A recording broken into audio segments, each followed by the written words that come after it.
আসসালামু আলাইকুম। আজ কিন্তু শবে বরাত, আর শবে বরাতের জন্য কিন্তু আমি বিকালবেলা এই যে বিরিয়ানি রান্না করব বলে পোলাও চাল ধুয়ে রাখছি। আর এখন এদিকে আমি বড় হাঁড়িতে করে আজকে বিরিয়ানি রান্না করব মাংস দিয়ে, মানে কিছু গরিব লোকদেরকে বিরিয়ানি বিতরণ করব।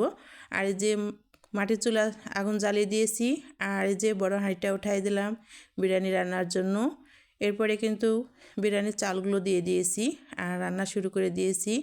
তো বিকালবেলা কিন্তু আমি আজকে গরুর মাংস দিয়ে বিরিয়ানি রান্না করতেছি, মানে গরিব লোকদেরকে কিছু বিরিয়ানি দেবো, আমি খাওয়াবো, এজন্য বড় হাঁড়িতে করে বিরিয়ানি রান্না করতেছি।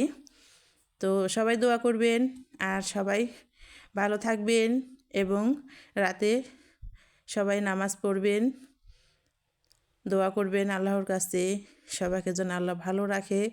সামনে রমজান জনে সবাই যেন ভালোভাবে আমরা শুরু করতে পারি 1 মাস রোজা।